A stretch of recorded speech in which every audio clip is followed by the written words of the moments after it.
March Madness. Now, the second reading of the UK economy came in just minutes ago. It was better than expected. We've brought in two voices to add colour to this latest reading. Well, Jeremy Saunders is co-founder of the Italian cafe chain here in London, Cocco di Mamma.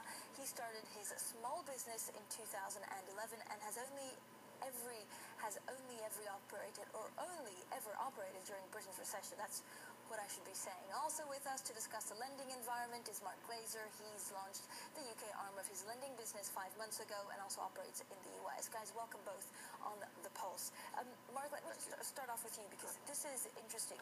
You're a US firm, yes, and you now see lending opportunities to companies that want to expand, so that have already started here in the UK. What's attracting you to the UK? So what's attracting us to the UK is we see the same opportunities that we've seen in the US over the last 12 years, but more recently in the last 4. Since the financial recession, we've really seen the banks kind of seeding even well-run businesses, strong growing businesses, because it just doesn't fit their risk profile. So we've had tremendous growth in the US over the last 36 months, and it continues. And now moving into the UK with what the market environments are here, yep, and as things are firming up, we feel that we can help SMEs here. And Jeremy, you've actually only operated during a recession in Britain, but you were a banker. Just talk me through when you thought, this is going to make it because I'll execute it right, and despite people watching how they spend their money on food, this is a successful business idea. I think we had been planning on going into the food space for many years. It's a great passion of mine, and it's a great passion of my business partners as well. In particular, we love Italian food, and we saw a gap in the market, if you like, and we felt that we had a concept that could fill that gap. And so whilst we were aware of the macroeconomic environment and we had concerns about it, we were confident that if we could execute perfectly, it would flourish in spite of that. And this is something for, what would be the 3 main questions that you would be asking a business such as Jeremy's in order to see whether you're willing to lend? So we would be looking at Jeremy's existing businesses. So you, I think, have 3 locations today.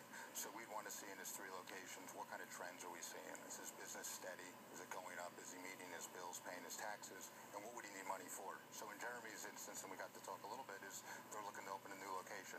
So we would look and have a discussion with him about what's the business plan, what do you think the costs are in the timeline, and we would propose financing to him, and then he would be able to take the cost and the opportunity there and then look into his model and say, okay, here's the cost, I can generate an ROI in 12 months or 15 months, and then run from there and increase his business and grow.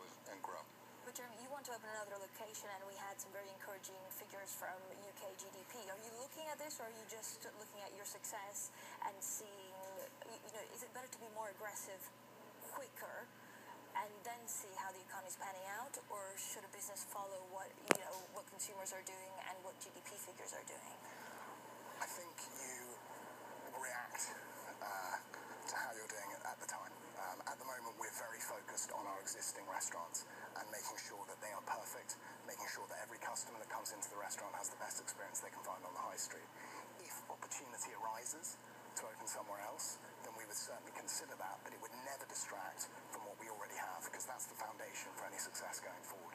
In terms of the macroeconomic environment, if confidence is there, that's definitely good news for us. It's confidence of the customer, it's confidence of landlords, it's confidence of potential flows of capital. Jeremy, what's your top tip for any, someone like yourself that wants to open their own business? You're in a very cutthroat business. It's food, it's popular, but there's so much offering out there. What do you need to do differently? I think first and foremost, and it might seem quite basic and simple, but you have to, as a business owner and as a founder, you have to work extremely hard. You need to be all over the detail. You need to know how to do everything in the business, because if you don't lead by example, all the people behind you aren't going to follow you. And ultimately, our business is about great quality food, but it's also about the people. And so you need to work extremely hard and be all over it from day one. And Marc, why do you think people would choose you and your firm instead of going to the government or this funding for lending scheme?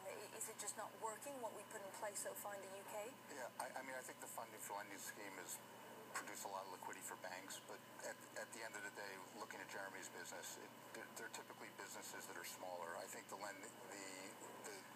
programs out that the government have done have been great for real estate, for all that type of things. I think it's been better for large companies. But I think what's happened is when a bank's looking at a business,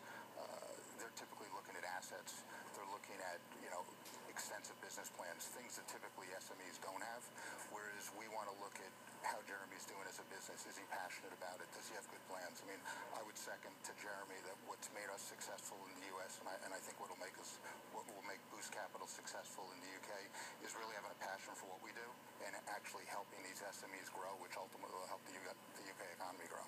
Okay, guys, thank you so much. And actually, Marc and Jeremy never met before, so maybe there's a business opportunity there. Marc Glazer, Business Financial Services, and Jeremy Sanders of Kokudimama.